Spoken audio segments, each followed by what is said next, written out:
Hvad synes du om det sociale miljø på handelsskolen? Det synes jeg, det er rigtig godt. Altså, jeg synes, at alle de har det godt sammen. Ja. Snakker du meget sådan med folk uden for din egen klasse? Ja, det gør jeg. Hvad synes du om festerne, fredagscaféerne og sådan noget, sådan nogle sociale arrangementer? De sociale arrangementer, de er okay, når man kommer til det, men der skal måske reklameres mere. Fordi at det er først sådan på dagen, man egentlig lægger mærke til, at der er fredagscafé. Ja. Okay. Hvorfor har du valgt at komme i elevrådet? Jeg har valgt at komme i elevrådet, fordi at jeg synes, at det kunne være rart at være med til at bestemme, hvad der skal ske af fester og sociale arrangementer og sådan noget. Og fordi at jeg synes ikke, at det sociale miljø er så fantastisk her på handelsskolen. Man snakker mest bare med dem, man går i klasse med. Det er i hvert fald min opfattelse. Og så synes jeg, det kunne være rart at få noget indflydelse på, at det skal være et rart sted at være. Hvad gør elevrådet for at få skolen til at være mere ret sted at være? Altså først og fremmest så sørger vi for, at vi selv har det godt i elevrådet. Vi har flyttet nogle sofaer og sofaarrangementer og billiardbord og fodboldbord og sådan noget ned i vores lokale. Og så låner vi ud til f.eks. julefrokost og sådan noget. Og selvfølgelig så arbejder vi også rigtig hårdt på at arrangere forskellige ting, så man kan møde nye mennesker og få det godt sammen sådan socialt på hele skolen. Og lige nu arbejder vi også på en herreaften og en pigeaften, og så vil vi også gerne hjælpe festudvalget med at komme på idéer til deres arrangementer. Okay, super. Hvad synes du om det sociale miljø her på handelsskolen? Jeg har ikke oplevet noget skidt, så jeg synes, det er fint.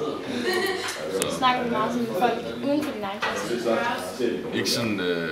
Ikke sådan specielt meget, men altså, hvis jeg møder nogen gang, jeg kender, så snakker jeg med. Hvad er din opfattelse af, om andre gør det? Der er sikkert nogen, der gør det, men jeg tror ikke, det er så mange igen alligevel. Man holder sig nok mere til klassen, og så dem, man kender sådan individuelt på forskellige klasser. Hvad synes du om fredagscaféerne og festerne? Jeg har ikke været til nogen af dem, fordi der er pissefyldt dernede, så jeg har ikke været til det.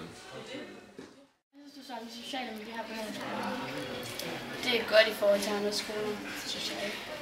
Hvad er det, der er godt ved det?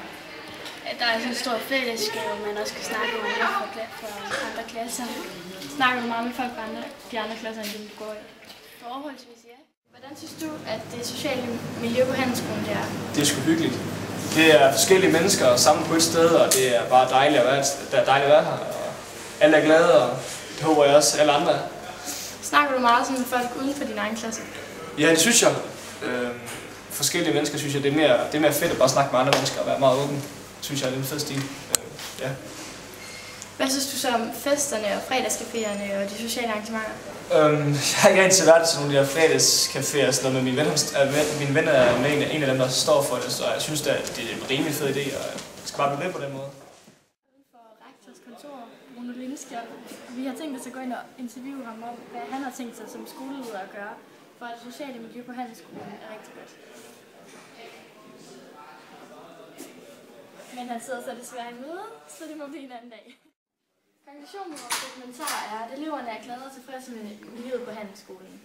De synes også, det er nogle gode fester og en fredagscafé, vi har, men problemet er bare fremmødet. Det har så et elevråd og et festudvalg, som arbejder rigtig hårdt på at forbedre.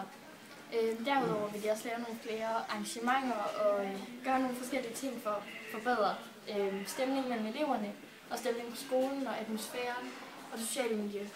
Der er også undersøgelser viser også, at jo bedre og tryggere omgivelser du er i på din skole, jo bedre forudsætninger har du for at indlære rigtig meget.